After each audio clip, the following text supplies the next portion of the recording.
ಎಲ್ಲರಿಗೂ ನಮಸ್ಕಾರ. ನಾನು ನಿಮ್ಮ ಮುತ್ತು. ಈ ಒಂದು ವಿಡಿಯೋದಲ್ಲಿ ಸ್ವಾತಂತ್ರ್ಯ ದಿನಾಚರಣೆಯ ಒಂದು ಪುಟ್ಟದಾದಂತಹ ಭಾಷಣ, ಅದು ಕೂಡ 80ನೇ ಸ್ವಾತಂತ್ರ್ಯ ದಿನಾಚರಣೆಯ ಭಾಷಣ ನೋಡ್ತಾ ತೀತಾ ಹೋಗೋಣ ಬನ್ನಿ. ಹಾಗಾದರೆ ಈ ಒಂದು ಮಾಹಿತಿ ಇಷ್ಟವಾದಲ್ಲಿ ಒಂದು ಲೈಕ್ ಅನೇಕ ವಿಡಿಯೋಗಳಿಗೆ ಪ್ರೋತ್ಸಾಹ ತುಂಬ ಸಿಗುತ್ತೆ. ಇನ್ನೊಬ್ಬರಿಗೂ ಶೇರ್ ಮಾಡಿ ಅಂತ ಅನೇಕ ವಿಡಿಯೋಗಳಿಗಾಗಿ ಚಾನಲ್ ಸಬ್ಸ್ಕ್ರೈಬ್ ಆಗಿ. ಹಾಗಾದರೆ ಇವತ್ತಿನ ಈ ಒಂದು ವಿಡಿಯೋನ ಇಲ್ಲಿಗೆ ಶುರು ಮಾಡೋಣ ಬನ್ನಿ. ಗೌರವಾನ್ವಿತ ಮುಖ್ಯೋಪಾಧ್ಯಾಯರೇ, ಶಿಕ್ಷಕ ವೃಂದದವರೇ ಹಾಗೂ ನನ್ನ ಪ್ರೀತಿಯ ಸ್ನೇಹಿತರೆ, ಎಲ್ಲರಿಗೂ ನನ್ನ ಶುಭೋದಯ.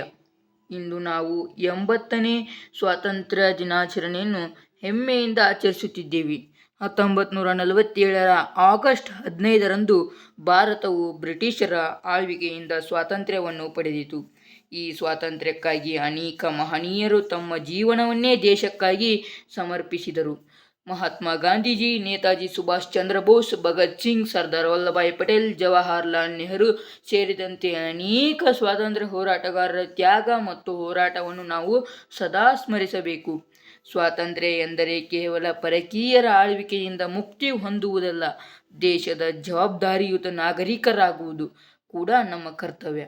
ನಾವು ಶಿಸ್ತನ್ನು ಪಾಲಿಸಬೇಕು, ಪರಿಸರವನ್ನು ಕಾಪಾಡಬೇಕು, ಶಿಕ್ಷಣ ಮಹತ್ವ ನೀಡಬೇಕು ಮತ್ತು ದೇಶದ ಏಕತೆಯನ್ನು ಹಾಗೂ ಸಾರ್ವಭೌಮತೆಯನ್ನು ಕಾಪಾಡಿಕೊಳ್ಳಬೇಕು.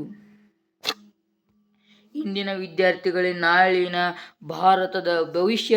ಆದ್ದರಿಂದ ನಾವು ಉತ್ತಮವಾಗಿ ವಿದ್ಯಾಭ್ಯಾಸ ಮಾಡಿ ಸತ್ಯ, ಪ್ರಾಮಾಣಿಕತೆ ಮತ್ತು ಪರಿಶ್ರಮದ ಮಾರ್ಗದಲ್ಲಿ ನಡೆದು ನಮ್ಮ ದೇಶದ ಅಭಿವೃದ್ಧಿಗೆ ಕೂಡ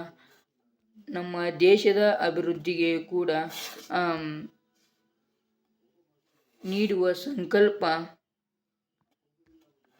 ಸಂಕಲ್ಪ ಮಾಡೋಣ. ನಮ್ಮ ಭಾರತವು ಸದಾ ಶಾಂತಿ, ಪ್ರಗತಿ ಮತ್ತು ಏಕತೆಯ ದಾರಿಯಲ್ಲಿ ಮುನ್ನಡೆಯಲಿ ಎಂದು ಹಾರೈಸುತ್ತೇನೆ.